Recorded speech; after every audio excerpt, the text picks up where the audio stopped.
Hello, and thank you for being here. If you're watching this, chances are you've been living with a persistent sound in your ears, a ringing, a buzzing, a hissing, and you're looking for real answers. Maybe you've gone to doctors, had all the tests, only to be told that everything is normal. Well, today we're going to explore tinnitus from a completely different perspective. This is an integrative guide for anyone who feels like they've hit a dead end with conventional medicine. So, let's begin. This quote really gets to the heart of it, doesn't it?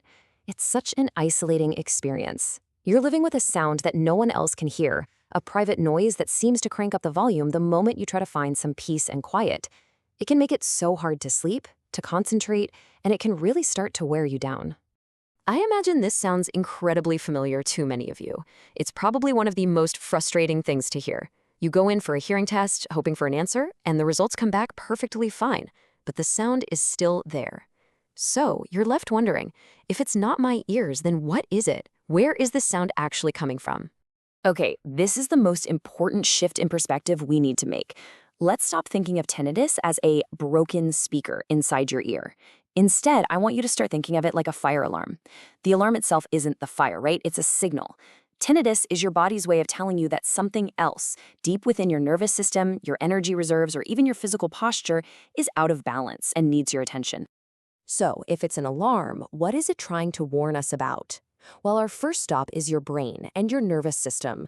More often than not, that sound you're hearing is a side effect of a nervous system that has become overstimulated and has lost its natural ability to filter out unimportant noise.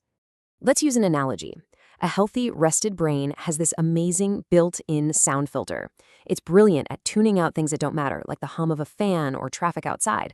But when you're under chronic stress, your nervous system gets stuck in fight or flight mode. This completely wears out that filter. Suddenly, all of the internal neurological static, which was always there but was being ignored, comes rushing into your conscious awareness. Your auditory system becomes hypersensitive. In traditional Korean medicine, we have a term that describes this state perfectly, hyohwa, which translates to deficiency heat. Now, this isn't a real fever you can measure with a thermometer. It's more of a false heat that rises up when your body's deep, foundational energy, its cooling system really, has been completely depleted. This false heat irritates the nervous system, causing symptoms like anxiety, difficulty sleeping, and, you guessed it, tinnitus. Here's a really simple way to think about it. You know when your smartphone battery is critically low, maybe at 5%? It starts to get warm, it slows down, and apps might even start to crash. It's struggling to perform basic functions. That's exactly what deficiency heat is like in your body. When your core energy is exhausted, your whole system starts to overheat and malfunction, and your auditory processing can be one of the first apps to start glitching. Okay, so we've talked about the nervous system. Now let's move on to our second major factor, and this is a physical one that is so often overlooked, the tension in your neck. Your inner ear is an incredibly delicate and complex structure. It needs a rich, constant supply of blood, oxygen, and nutrients to function properly. Now, think about a garden hose. When there's a kink in it, the water just trickles out. A chronically tight muscle in your neck, especially the big one called the Sternocleidomastoid, or SCM, acts just like that kink, squeezing the arteries and veins that feed your head and ears. Look at this comparison here. It's pretty stark. When your head is aligned properly over your shoulders, there's a nice open pathway for blood to flow. But when we have that text neck posture, with our head forward, that SCM muscle becomes short and tight. It creates a bottleneck, essentially starving the delicate hair cells of the inner ear, which can absolutely cause them to malfunction and create that ringing sound. And listen, this isn't just a theory. This is backed by research. A 2016 study took people who had both neck pain and tinnitus. After just 6 weeks of targeted therapy on their neck muscles, a staggering 53% of them reported a significant reduction or even the complete disappearance of their tinnitus. Over half. This shows a direct, powerful link. Release the neck, and you can quiet the ears. Okay, so understanding the why is great, but now let's get into the how. I want to give you 2 very simple, hands-on techniques you can start doing today, right now even, to address both the brain side and the physical side of your tinnitus. First up is a technique for calming your nervous system. We're going to tap on an acupressure point called Fengchi. Let's find it together. Place your fingers on the back of your neck and trace them up until you hit the base of your skull. Now, from the very center of your spine, slide your fingers about 1 inch or 1.5 centimeters to the left and right. You'll feel them fall into 2 little hollows. Those are the spots. Now, using your fingertips, just gently but firmly tap both points at the same time for a count of 20. It's that simple. Try to do this little reset 5 or 6 times a day. Next, let's release that kinked hose. Turn your head all the way to the left.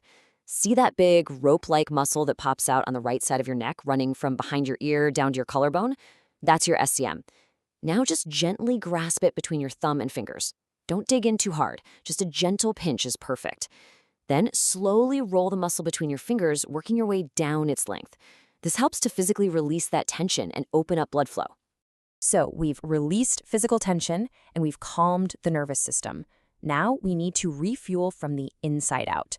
We need to give our body the right building blocks to restore its core energy and cool down that deficiency heat.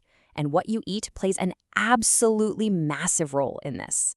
Here are some superstar foods to focus on. In traditional medicine, we see black foods like black beans as powerful for nourishing what we call kidney energy, which is like your body's main battery pack. Bananas are wonderful as they have tryptophan, which helps your body make serotonin for mood and melatonin for sleep. Almonds are packed with magnesium, a mineral that gets depleted by stress. And of course, vibrant vegetables like carrots and tomatoes give you antioxidants to protect all your cells from damage. Now, to show you how easy this can be, here's a simple 3-day meal plan. The idea isn't to follow a super strict diet. It's just to give you some inspiration for how you can easily start weaving these supportive, calming foods into your everyday meals. It's all about nourishing your system, not depriving it. All right, we've covered the physical body and nutrition. This final piece of the puzzle might be the most important. It's all about your mind. We have to actively retrain how your brain relates to the sound itself. This is the key. You've probably already noticed this. The more you focus on the sound, worry about it, and check to see if it's still there, the louder it seems to get. That's because your focus tells your brain, this is important, this is a threat. And your brain's job, when it senses a threat, is to amplify the signal so you don't miss it. We have to break that cycle. And how do we break the cycle? With something called neural distraction. The trick is to give your brain a more interesting, engaging job to do. Activities that involve both focus and your fine motor skills are perfect for this. When you're completely absorbed in the challenge of putting a Lego set together or the feeling of a pen moving across paper, your brain literally doesn't have enough bandwidth left over to pay attention to the tinnitus. You're diverting its resources away from the sound. Please remember, we are not trying to wage a war against the noise. Fighting it just creates more stress and makes it louder. The goal is much gentler, much smarter.